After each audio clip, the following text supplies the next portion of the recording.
Today we're going to do something different, which is a quick currently reading check-in. The reason I don't normally do these types of videos is because I tend to want to finish the entire book, kind of collect my thoughts, do any research on the topics or the author that I think may be necessary, and then try to articulate what's going on up here. However, these three books are three things I would not normally read. One of them's an audiobook, one of them's an ebook, and one of them's a physical book.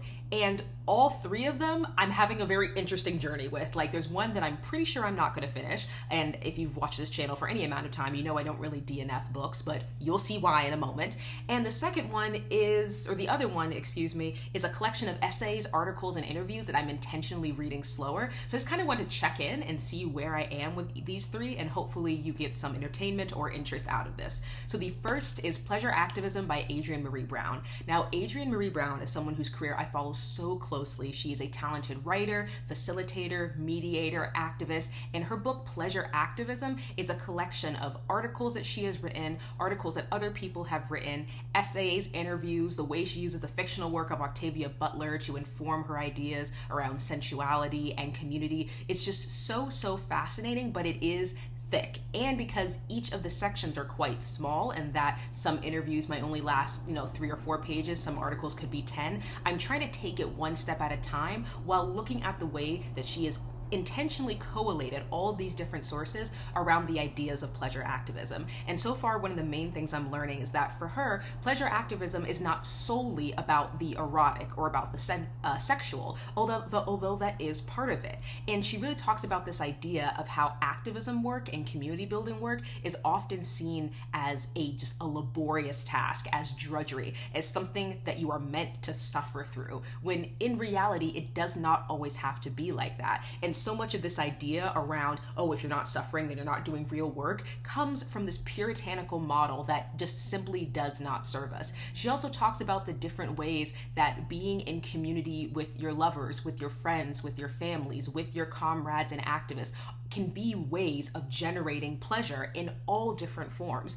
And I also love the fact that she is pulling on thinkers and artists like Octavia Butler and Audre Lorde that I'm already familiar with, but also introducing me to a ton of other organizers and activists and academics who are all, working in their own fields, but are still tangentially connected. And connection is a big part of this text so far. So I'm really excited to see what else I learn from this. I've already been challenged. Have I been challenged?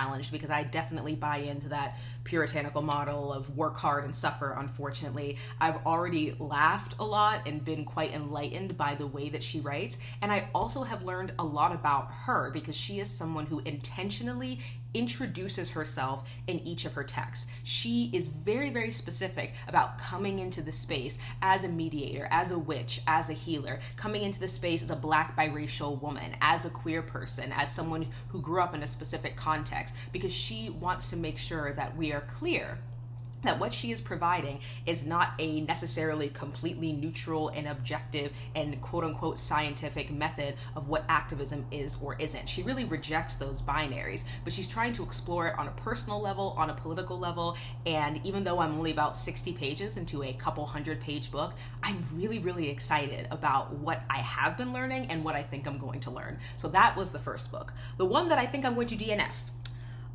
is called A Romance of Lust, an erotic novel by Anonymous. Now, I am a frequent peruser of Project Gutenberg, which is a free online ebook website. I would highly recommend it. They have tons of great texts, especially if you are taking any English courses. Pretty much every single classic you can think of is in this database. It is a reputable site. You're not going to get any viruses or anything. I've been using it for years. So I was just browsing through their most popular downloads list when I saw this title, A Romance of Lust, a classic Victorian novel.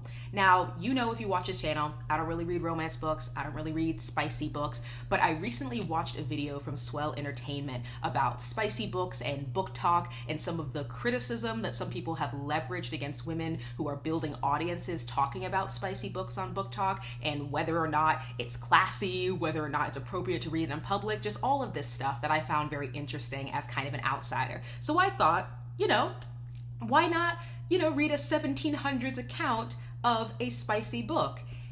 And I'm going to use some euphemisms moving forward because while this channel's not monetized, it is also not age restricted. So I want to be mindful that I might have some younger people watching this. Let me try to give some positives, some pros, a little compliment sandwich before we get into the negatives. A positive. One positive of this is I enjoy that this book seems to focus just as much on female pleasure as male pleasure. Although the book says, or the title says written by anonymous, it's very clearly a man. This is a man wrote this. That being said, was pleased to see that it wasn't a story solely about a man doing whatever he wants and getting whatever he wants, but so far, the chapters that I am in, the volumes that I am in so far, show his partners receiving as much pleasure as him, which is nice. Another thing I wasn't expecting is that the main character is bisexual.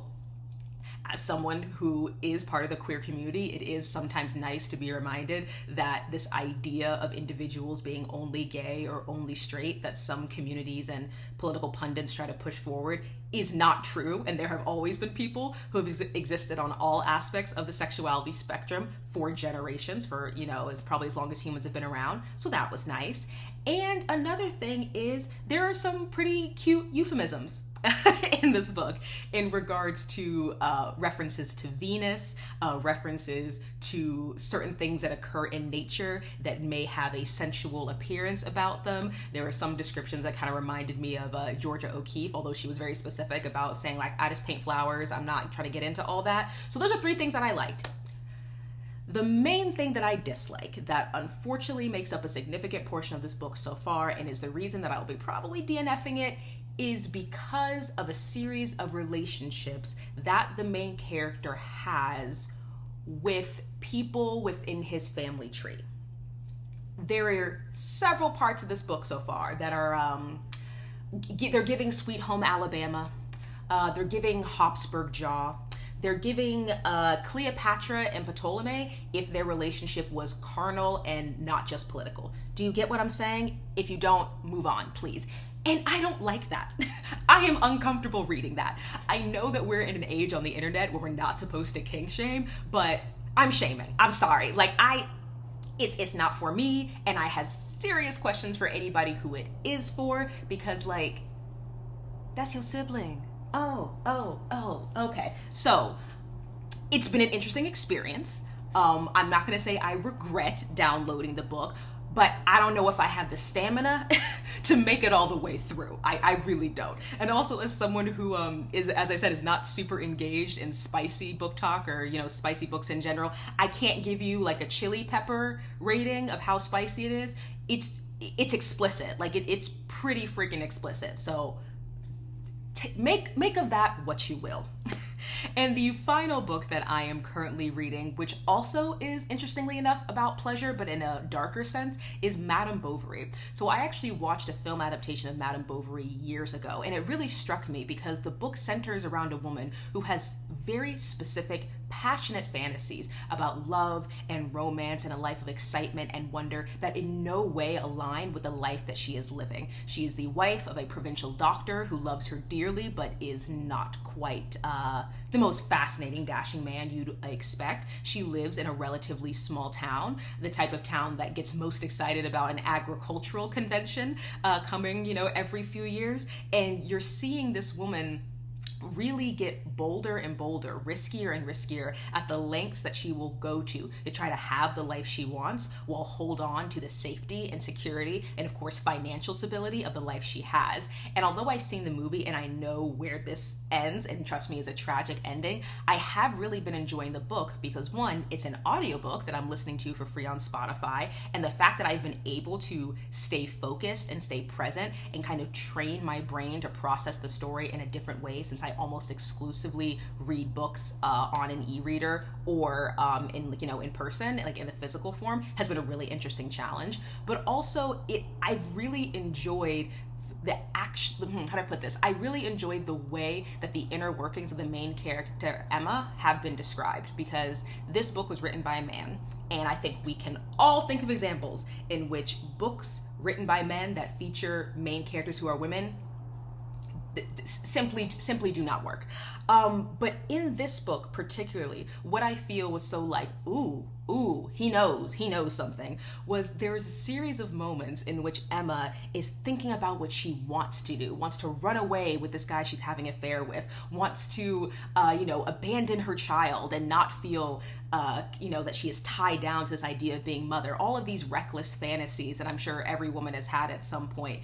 But she doesn't, and she holds back. And not only does she hold back and have that self-control, but she also feels proud of herself. She has this like sense of like dramatic justice, like, oh, woe is me. I'm going to lean my head against the windowsill and look out into the rain and think about how pious and, just absolutely wretched that I am. And the reason I found that so specific and so funny is I feel like I see that all the time on social media. Now, there can be a number of reasons why someone may choose to take a video of themselves crying. There may be a number of reasons why someone may choose to share a very personal story with, a group of strangers. And I don't want to imply that all of those reasons are rooted in vanity or attention, but listening to this classic novel in which this woman is just tearing herself up inside about expectations versus reality, expectations, the life that she thought she would live and the life that she is living, and these dreams of just casting it all off and doing whatever she wants, but holding back and thinking, oh, I'm so good. I'm such a good woman for holding back and staying here even though I should go out and seize what I really want. I feel like I see that on social media all the time. I mean, how often do we see those YouTube videos and TikToks and Instagram posts of like, expectation versus reality. This is what I thought adulthood was going to be. This is what I thought high school was going to be. This is what I thought romantic relationships were going to be. And I feel like we also see people, men and women, who make a show of how good they are and how they're doing the right thing. Like, I think about those men. We are not going to talk about a specific podcast that's been all over my For You page, but hashtag stop letting men buy microphones. Men who are like, yeah, my wife got fat after she gave birth, but it's not like I'm going to cheat or something. Like, you want a cookie? What? And it's like, again, is that not what you were supposed to do? So those are the 3 books that I'm currently reading now. I am also like a couple chapters into Dune and like maybe 30 pages into the Communist Manifesto. I'm kind of all over the place right now. I'm having trouble focusing. Also, I'm trying to keep up with all of my readings for school, but I wanted to try this. I don't know if I'm going to do currently read books that I'm currently reading in the future, but this seemed like a really specific list in which I thought it'd be interesting to check in on where I am now and see where I end up. Especially since one of these books I'm probably going to DNF. So I will leave all the books in the description as usual, and as always, I hope you have a good day.